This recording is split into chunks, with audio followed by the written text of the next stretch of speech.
Hello दोस्तों, आप लोगों का स्वागत है। जैसा कि हम लोग पिछले वीडियो में देख चुके हैं कि बीएनएसएस के बारे में हमने ओवरव्यू ले लिया था, उसके सेक्शन 1 को भी हमने देखा था। और अब जो है हम लोग यहाँ पे सेक्शन 2 को करेंगे। जैसा कि क्लास है आपको कंटिन्यू मिलेगा, तो चलिए हम लोग देखते हैं बीएनएसएस के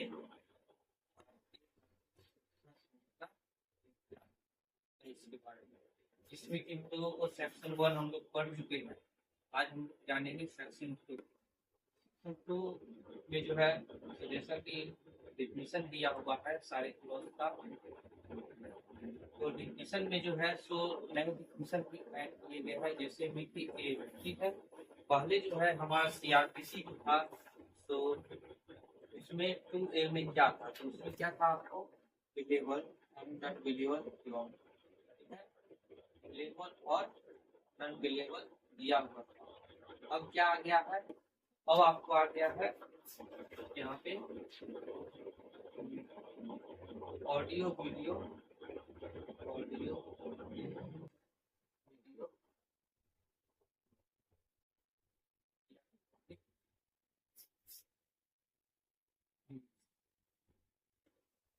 ऑडियो वीडियो इलेक्ट्रॉनिक मीन्स क्या है।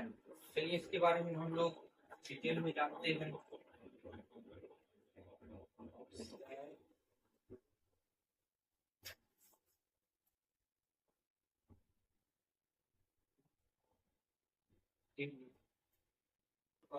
इस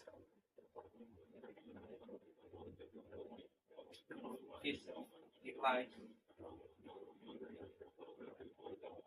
for the purpose of, purpose क्या है इसका, तो वीडियो कॉन्फ्रेंसिंग, वीडियो कॉन्फ्रेंसिंग और recording, recording of processes,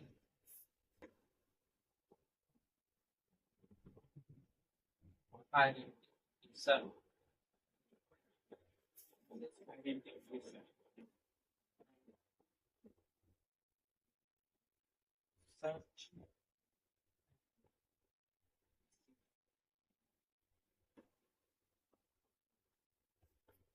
and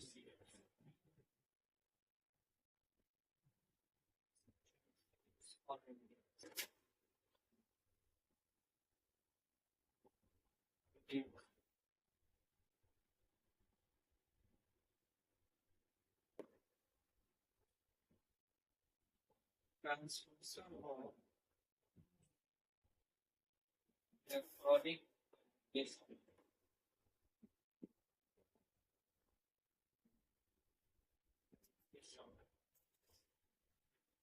and for such other purposes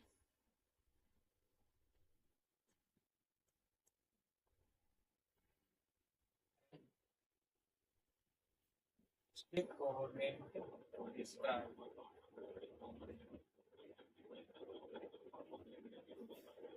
तो यहाँ पर जो है सो पहला डिफिनेशन, जैसा कि ऑडियो वीडियो इलेक्ट्रॉनिक मीन्स है, तो इसमें क्या पहले था अवेलेबल एंड नॉन अवेलेबल। तो अब हम लोग देखते हैं कि ऑडियो वीडियो इलेक्ट्रॉनिक मीन्स है क्या। तो ऑडियो वीडियो इलेक्ट्रॉनिक मीन्स क्या होता है कि वीडियो कॉन्फ्रेंस, तो वीडियो कॉन्फ्रेंसिंग के लिए, रिकॉर्डिंग ऑफ पर्पसेस, आइडेंटिफिकेशन के लिए, सर्च एंड सीजर से, और एविडेंस के लिए, and transportation of electronic communication. कोई भी ट्रांसपोर्टेशन करना हो इलेक्ट्रॉनिक कम्युनिकेशन का, सर्च एंड सीजर करना हो, या फिर वीडियो कॉन्फ्रेंसिंग हो, या हम लोग कोई भी अदर पर्पसेस, ठीक है, जिसमें कि स्टेट गवर्नमेंट क्या करे, प्रिस्क्राइब करे।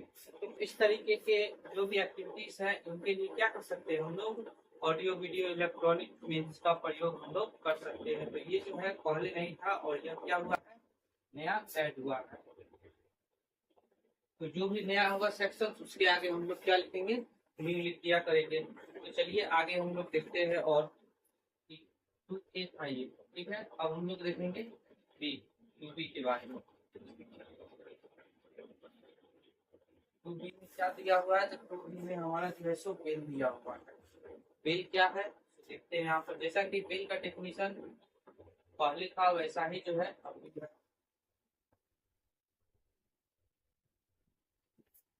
क्या दिया हुआ है, बेल। बेल मीन्स क्या है, चलिए देखते हैं। बेल मीन्स होता है release of a person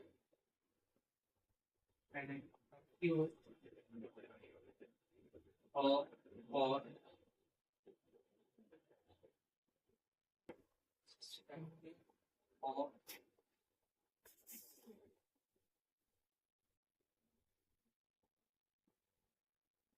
commission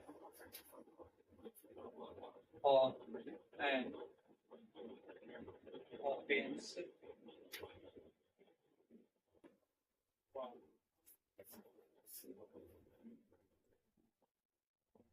the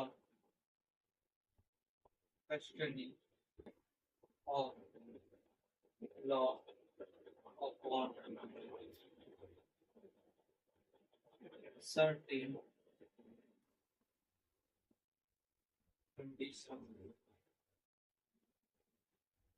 imposed by court or officer named of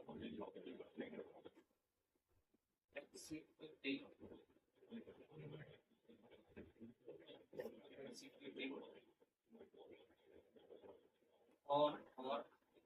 before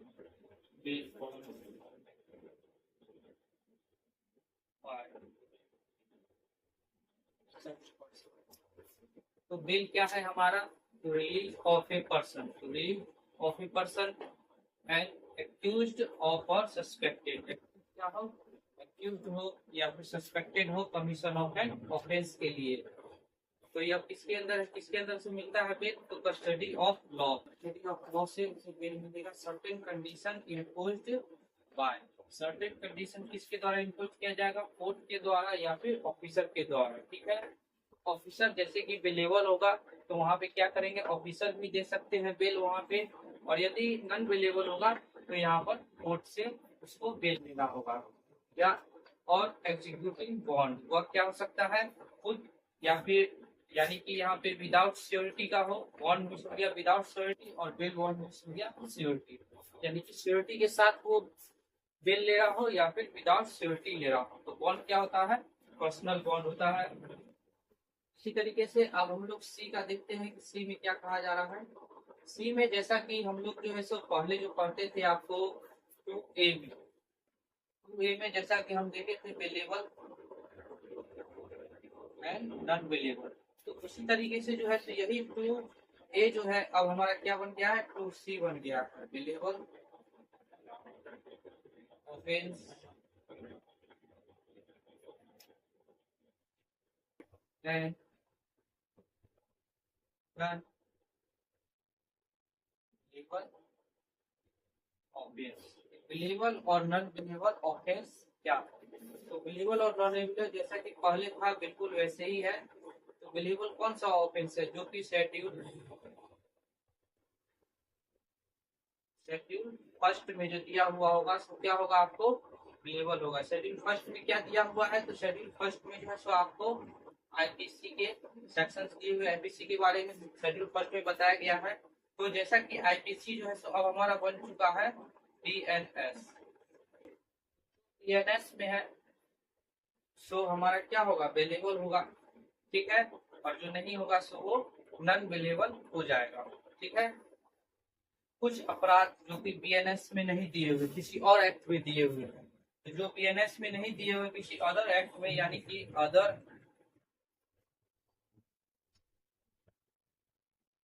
then BNS, other than BNS, जो बीएनएस में नहीं दिए हुए, तो जो बीएनएस में नहीं दिए हुए कोई अदर एक्ट में दिया हुआ है उसका पनिशमेंट, तो हम लोग उसके पनिशमेंट को जिस एक्ट में वो दिया हुआ होता है उसी के अकॉर्डिंग जो है सो क्या करते हैं, इम्पोज करेंगे, ठीक है। उसी के अकॉर्डिंग उसको जो है सो वहां पे सजा मिलेगी। तो यहाँ पर देखिए कि जो है सो आपको किसी किसी केस में यानी कि अदर में वहां जाकर हमें क्या पता चलेगा कि बिलीवेबल है या फिर नॉन बिलीवेबल है, इसकी जानकारी हम लोग कैसे लेंगे। तो इसके लिए हम लोग को क्या करना है कि पनिशमेंट यदि हो, पनिशमेंट आपका more than, punishment more than कितना होना चाहिए 3 ईयर, मोर देन 3 ईयर। तो मोर देन यदि 3 ईयर होगा तो क्या हो जाएगा, आपको नॉन बिलीवेबल हो जाएगा।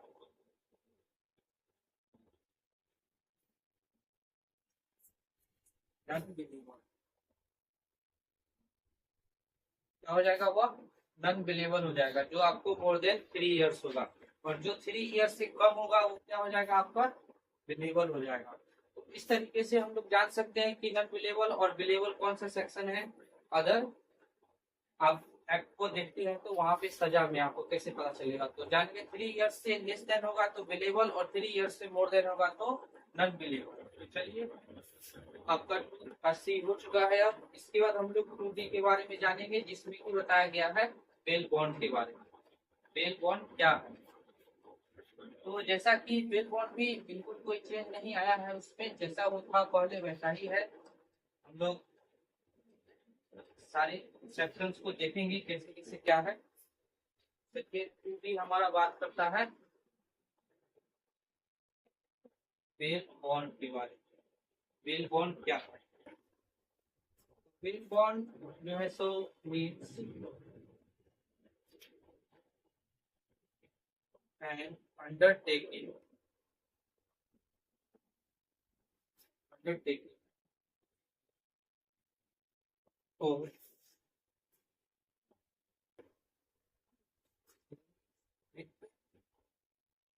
कस्टडी, कस्टडी यानी बेल बॉन्ड क्या है, जो कि अंडरटेकिंग हो, क्या हो, अंडरटेकिंग हो किसके, तो रिलीज विथ कस्टडी, ठीक है। तो कस्टडी जो है वो क्या हो, अंडरटेकिंग हो। इसी जगह पे आप देखिए कि ई में क्या दिया गया है, बॉन्ड।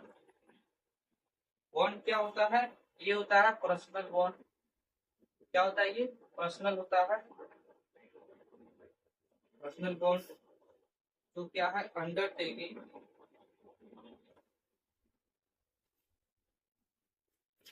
हो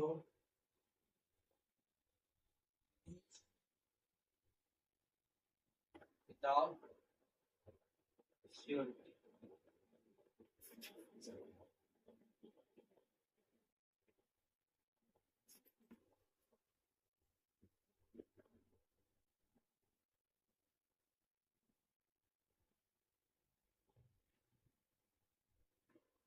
विदाउट श्योरिटी क्या हो, विदाउट श्योरिटी हो, ये क्या हो, विथ कस्टडी यानी विथ श्योरिटी हो, ठीक है। सॉरी ये क्या हो गया, बॉन्ड क्या हो गया, पर्सनल बॉन्ड, यानी कि इसमें जो बॉन्ड में क्या है, खुद अपनी जो है सो श्योरिटी खुद क्या करता है, पर्सन देता है। लेकिन इसमें क्या है कि बेल बॉन्ड में कोई अदर पर्सन जो है सो यहाँ पे आके आपको क्या करता है, इसके बारे में श्योरिटी लेता है, तब जाकर उसको छुड़ा जाता है किसी और कस्टडी को। तो चलिए हम लोग इसको देख लिए। अब हम लोग देखेंगे ऐप में क्या दिया हुआ है।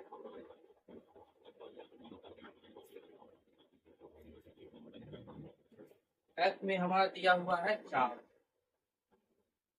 ऐप में क्या है, charge.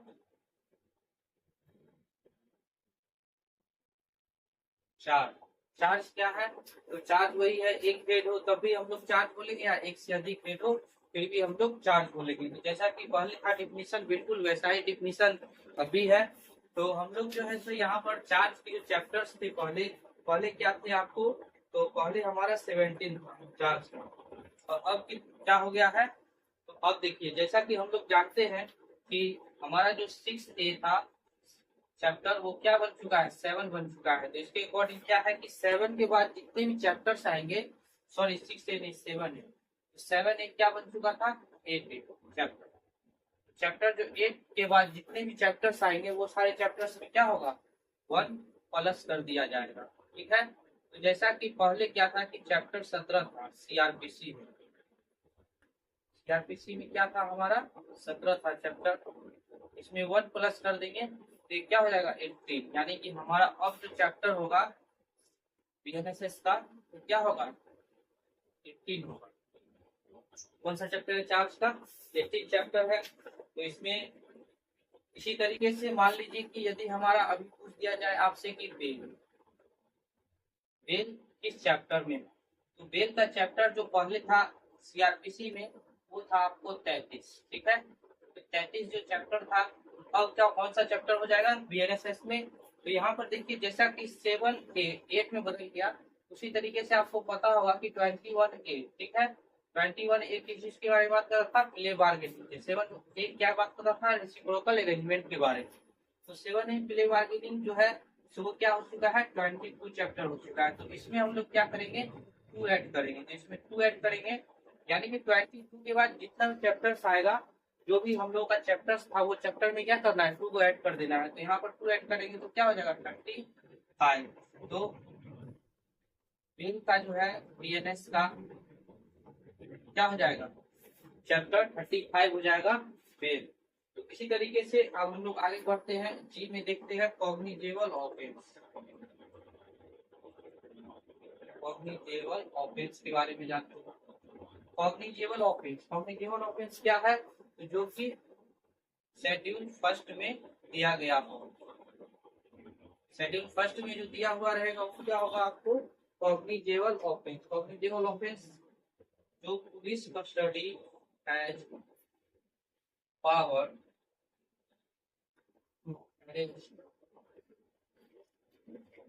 with without a warrant। Police officer powered है विदाउट वारंट के क्या करने का कस्टडी में लेने का। तो जब कॉग्निजेबल ऑफेंस होगा तो वो कस्टडी कर सकती है आपका विदाउट वारंट, ठीक है पुलिस ऑफिसर।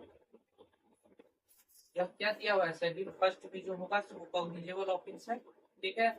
और यह कब किया जा सकता है जब पुलिस ऑफिसर जो है सो आपको यहाँ पे विदाउट वारंट जो है तो वह कस्टडी में ले सकती है। इसी तरीके से जी के बाद वो को देखिए वो क्या बात करता है तो नॉन कॉग्निजेबल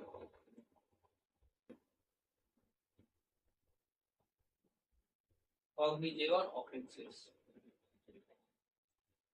नॉन कॉग्निजेबल क्या है वो है। तो जिस तरीके से देख सकते हैं जी वो तो वो के फॉर्म में हम लोग याद रख सकते हैं कि कॉग्निजेबल कौन सा है और नॉन कॉग्निजेबल कौन सा है। तो जी में हमारा कॉग्निजेबल दिया हुआ है और नॉन कॉग्निजेबल किसमें दिया गया है आपको वो में दिया गया है। अब हम लोग आगे बढ़ते हैं जी के बाद एच को देखते हैं। तो एच में क्या दिया हुआ है एच में हमारा कंप्लेंट है। कंप्लेंट क्या है तो कंप्लेंट हम लोग जानते हैं कि जो हम लोग मजिस्ट्रेट के सामने क्या दे पूरली या फिर रिटन रूप से जो प्रेजेंट किया जाता है मजिस्ट्रेट के सामने वो क्या होता है कंप्लेंट होता है। तो इसी तरीके से कंप्लेंट जो है सो हमारा किसने दिया हुआ है आपको पैच में दिया हुआ है कंप्लेंट। कंप्लेंट क्या है हमारा जो मजिस्ट्रेट के सामने दिया जाए ओरली या फिर आपको रिटन रूप से। चलिए बस इतना ही है इसमें जानने के लिए एच में जैसा जो पुराना डिफिनेशन था बिल्कुल वैसा ही है। अब हमारा जो है सो आई आई जो है आपको क्या हो गया है न्यू सेक्शन पूरा है न्यू डिफिनेशन क्लॉज है जो की बात करते हैं इलेक्ट्रॉनिक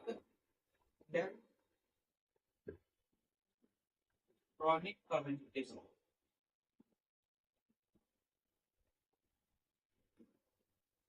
इलेक्ट्रॉनिक कम्युनिकेशन जो कि क्या है इम्पोर्टेंट नहीं है। तो इम्पोर्टेंट नहीं है इसीलिए क्योंकि मान लीजिए कि यह जो है इलेक्ट्रॉनिक कम्युनिकेशन कोई बड़ा चीज नहीं है।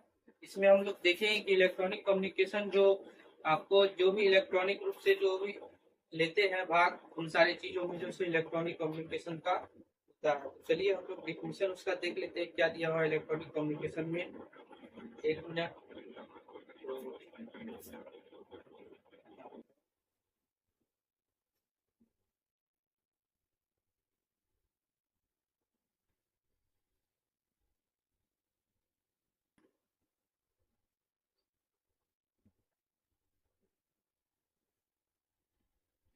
हाँ तो इलेक्ट्रॉनिक कम्युनिकेशन जो है यहाँ पे क्या दिया हुआ है कि इलेक्ट्रॉनिक कम्युनिकेशन में electronic communication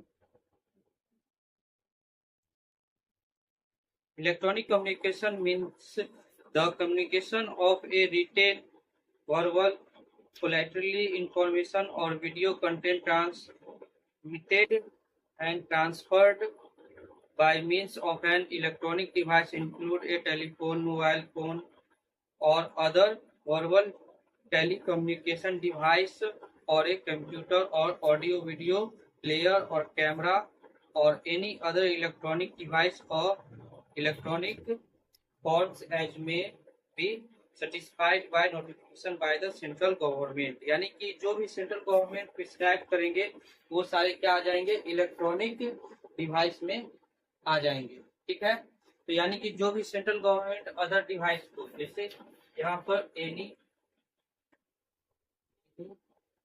other device,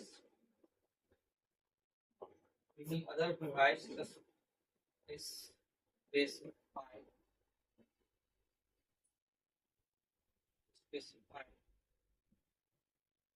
central government, any other device specified central government. जो भी सेंट्रल गवर्नमेंट जो है सो क्या करेगी, कोई भी अदर डिवाइस को जो है सो प्रिस्क्राइब करेगी, स्पेसिफाइड करेगी, वो जो है आपका क्या आ जाएगा, सेंट्रल गवर्नमेंट में। तो इलेक्ट्रॉनिक कम्युनिकेशन जैसा कि हम लोग देखें कि कोई भी फोन हो गया, टेलीफोन हो गया, अदर वायरलेस डिवाइस हो गया, तो वो सारा कुछ जो है सो इलेक्ट्रॉनिक कम्युनिकेशन में आएगा। तो देखिए यहाँ पर जो आई में जो दिया हुआ है इलेक्ट्रॉनिक कम्युनिकेशन के बारे में, जहाँ की आपको जो है सो कोई भी डिवाइस जो स्पेसिफाइड किया जाएगा वो किसके द्वारा किया जाएगा, सेंट्रल गवर्नमेंट के द्वारा। वही हम लोग जो है सो 1 के ए में अभी जस्ट देखे थे, electronic audio video electronic means में देखे थे, वहां पे कौन कर रहे थे, स्टेट गवर्नमेंट कर रहे थे। तो स्टेट गवर्नमेंट वहां पर क्या कर रहे थे, किसी भी अदर डिवाइस को वो प्रिस्क्राइब कर सकते थे। लेकिन यहाँ पर क्या है कि आपको स्पेसिफाइड कौन करेंगे, सेंट्रल गवर्नमेंट करेंगे। तो यहाँ पर स्टेट गवर्नमेंट 2A में और आई में हमारा क्या होगा, सेंट्रल गवर्नमेंट प्रिस्क्राइब करेंगे, यहाँ पे स्पेसिफाइड करेंगे और वहाँ पे प्रिस्क्राइब कौन करेंगे, आपको स्टेट गवर्नमेंट। यही छोटा सा इंग्लिश था जो कि आप ध्यान रखिएगा। इसके बाद जो है हमारा आई के बाद जो है सो आई हो गया, आई के बाद जे है आपका हाई कोर्ट मीन्स बिल्कुल वैसा ही है जो पहले था। के इंक्वायरी हो गया, आई इन्वेस्टिगेशन। चलिए आगे देखते हैं। टी हमारा बात करता है पब्लिक प्रोसिक्यूटर के बारे में। पब्लिक प्रोसिक्यूटर क्या है,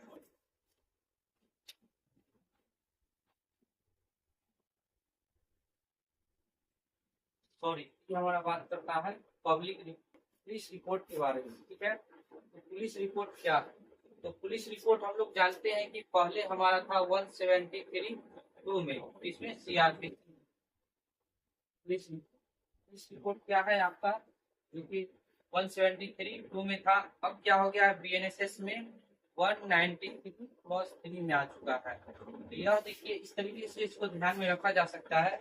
जैसा कि हम लोग इससे पहले भी 1, 2, 3 का कॉन्सेप्ट में याद किए थे, इसके सेक्शंस को आपको ध्यान होगा कि बीएनएसएस में जो है कितने सेक्शंस है, 531। तो किस तरीके से याद किए थे 1, 2, 3 के फॉर्म में, 1 यहाँ पे आ गया, आपको 2 यहाँ पे आ गया, सॉरी 3 यहाँ पे आ गया, और 3 और 2 को ऐड करेंगे तो 5 हो जाएगा।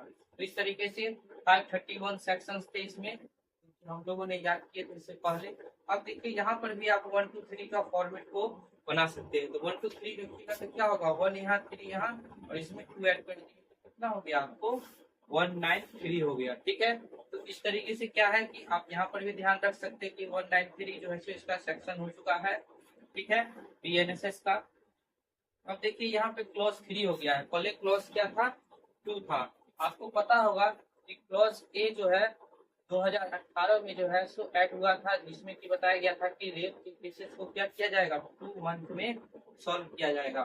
तो 2 मंथ में पूरा कंप्लीट सॉल्व कर दिया जाएगा। तो यह जो ऐड हुआ था 2018 में अमेंडमेंट के बाद, इसी को क्या कर दिया गया है, यहाँ पे 2 में डाल दिया गया है, और 2 हमारा जो था वह 3 में चले गया है। तो इस तरीके से हम लोग पुलिस रिपोर्ट को देख रहे हैं कि यहाँ पर क्या है, जो है सो हम लोगों को ध्यान रहेगा कि पुलिस रिपोर्ट जो है सो 193 के 3 सब क्लॉज में है। तो इस तरह से हम लोग ध्यान में रख सकते हैं। अब हम लोग आते हैं टी के बाद जो है सो इम्पोर्टेंट आपको भी है पब्लिक प्रोसिक्यूटर। पब्लिक प्रोसिक्यूटर क्या है? तो पब्लिक प्रोसिक्यूटर में हम लोग देखते हैं कि पब्लिक प्रोसिक्यूटर जो है सो है, ठीक है। Public prosecutor means any person appointed under section 18 include any person acting under the direction of a public prosecutor. Sub public prosecutor means sub division of a district. तो देखिए कि जो हमारा पब्लिक प्रोसिक्यूटर था वह पहले कौन सा बात करता था, आपको सेक्शन 18 बात करता था, सॉरी वह जो है सो अब जो है बीएनएस का जो सेक्शन है और चैप्टर जो है 18, चैप्टर 18 जो है इसके बारे में बात करता है। चैप्टर 18 में क्या है, चैप्टर में है इसका सेक्शन 18, ठीक है। सेक्शन 18 जो है किसके बारे में बात कर रहा है, बीएनएसएस का, आपको पब्लिक प्रोसिक्यूटर के बारे में। सीआरपीसी किसके बारे में बात कर रहा था, आपको पब्लिक प्रोसिक्यूटर में 24 सेक्शन थे। 24 सेक्शन जो है वो क्या बात करते थे, पब्लिक प्रोसिक्यूटर के बारे में बात करते, ठीक है। तो पब्लिक प्रोसिक्यूटर का जो सीआरपीसी था वो कौन सा सेक्शन बात करता था, 24। आखिर ये 24 से 18 हो कैसे गए, तो आप लोगों को पता होगा कि हमारा पहले जो है मेट्रोपॉलिटन जो है एरिया जो है वो किसमें था, सेक्शन 8 में था, और court of session, court of session जो है सो 9 एंड 10 पे, जो कि अब क्या बन गए हैं, सेक्शन 8 बन चुके हैं, ठीक है। कोर्ट ऑफ मेट्रोपॉलिटन मजिस्ट्रेट जो कि आपको 16, 17, 18 एंड 19 ये तीनों सेक्शंस थे, सॉरी ये चारों सेक्शंस थे, जिसमें कि मेट्रोपॉलिटन एरिया 8 ये हट गया है, और ये कोर्ट ऑफ मेट्रोपॉलिटन मजिस्ट्रेट ये भी हट गए हैं, और 9 और 10 को क्या कर दिया गया है, 8 में कर दिया गया है। तो इस वजह से क्या है कि ये मर्ज हो गए हैं और कुछ हटे भी हैं, तो जिस वजह से यहाँ पर जो हमारा पहले 24 था अब क्या हो गया है, 18 हो गया, ठीक है। तो सेक्शन 18 जो है क्या बात करता है, पब्लिक प्रोसिक्यूटर के बारे में बात करते हैं। अब हम लोग लास्ट में देखते हैं वाई में हमारा विक्टिम है,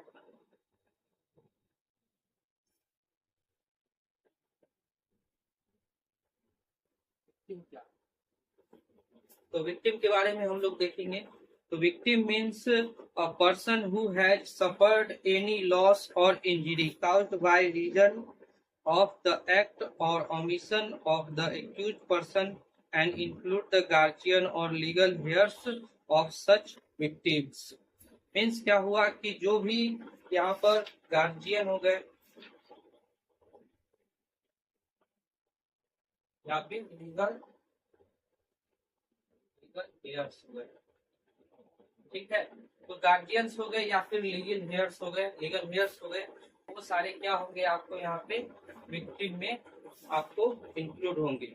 तो ये सारी चीजें हम लोग देख लिए। अब हम लोग आगे सेक्शंस को देखेंगे, जैसा कि यहाँ पर दिया हुआ, हम लोग आगे देखते हैं सेक्शन 3 के बारे में। सेक्शन 3 में जैसा कि कंस्ट्रक्शन ऑफ डिफेंस के बारे में बात किया गया है। सेक्शन 3 क्या बात करता है, कंस्ट्रक्शन ऑफ डिफेंस के बारे में, वही है जो पहले दिया हुआ था।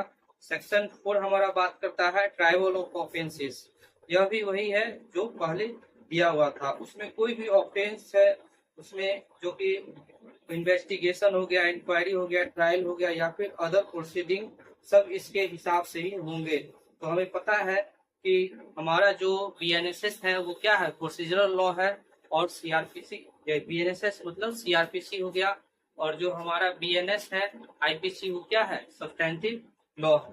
तो इस तरीके से जो है सो हमारा हम लोग आते हैं, आप सेक्शन 6 के बारे में देखते हैं कि सेक्शन 6 क्या कहता है। सेक्शन 6 में हम लोगों को क्या पढ़ना है, classes of criminal code, classes of criminal code के बारे में देखेंगे, जो कि सेक्शन 6 हमारा बात करता है। जो हमारे पुराने सेक्शंस थे, जो भी कुछ था सीआरपीसी जो पुराने पढ़ चुके हैं, उन सभी को पता होगा कि एज इट इज ही है, बस थोड़े बहुत जो है इसमें चेंजेज आई हैं। वो क्या है कि जो हमारी थे थोड़े बहुत ऐड किए गए हैं, और वही का वही पूरा सीआरपीसी जो पुराना था वही है हमारा।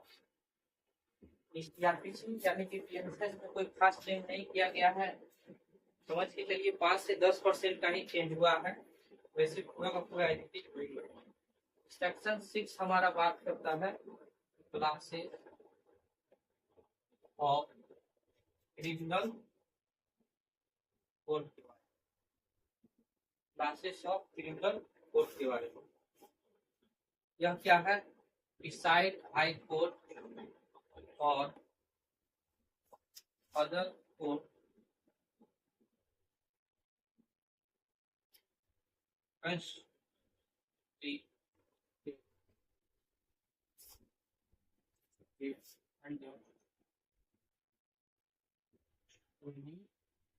लॉ। फर्स्ट है हमारा कोर्ट ऑफ सेशन, सेकंड हमारा बात करता है judicial magistrate first class,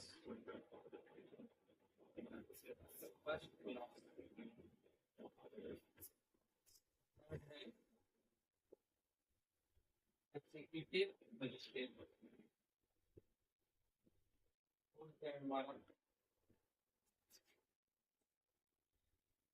third है हमारा जुडिशियल मजिस्ट्रेट सेकंड क्लास,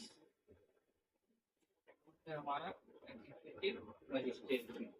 तो हम लोग देख सकते हैं कि यानी कि high court, side high court or other court constituting under any law को छोड़कर जो है सो हमारे कोर्ट ऑफ सेशन हो गए, जुडिशियल मजिस्ट्रेट फर्स्ट क्लास हो गए, जुडिशियल मजिस्ट्रेट सेकंड क्लास और एग्जीक्यूटिव मजिस्ट्रेट। तो यहाँ पर क्या किया जा सकता है कि आप लोग देखिए कि क्रिमिनल कोर्ट और ट्रायल कोर्ट, क्रिमिनल कोर्ट और ट्रायल में अंतर क्या है? क्रिमिनल कोर्ट और ट्रायल कोर्ट में अंतर है कि एग्जीक्यूटिव मजिस्ट्रेट इसमें होते हैं और इसमें क्या होता है, एग्जीक्यूटिव मजिस्ट्रेट ट्रायल कोर्ट को नहीं करते। एग्जीक्यूटिव मजिस्ट्रेट क्या है? एग्जीक्यूटिव मजिस्ट्रेट जो डीएम हो गए, एडीएम हो गए या फिर एसडीएम हो गए, तो ये सभी क्या है, एग्जीक्यूटिव मजिस्ट्रेट है। तो ये सारे जो है एग्जीक्यूटिव मजिस्ट्रेट है जो कि क्रिमिनल कोर्ट को देखते हैं और ट्रायल कोर्ट को नहीं देखते हैं। तो इस तरीके से हम लोग जो है क्रिमिनल कोर्ट और ट्रायल कोर्ट में अंतर समझ गए, क्रिमिनल कोर्ट और ट्रायल कोर्ट में अंतर क्या है। Judicial magistrate first class, judicial magistrate second class और कोर्ट ऑफ सेशन जो है हर एक स्टेट में होंगे जहाँ की हाई कोर्ट नहीं होगा। ठीक है, तो जहाँ हाई कोर्ट नहीं होंगे वहां पर क्या होगा, कोर्ट ऑफ सेशन होंगे। Judicial magistrate first class, second class और ईएम, ईएम क्या हो गया, एग्जीक्यूटिव मजिस्ट्रेट, एग्जीक्यूटिव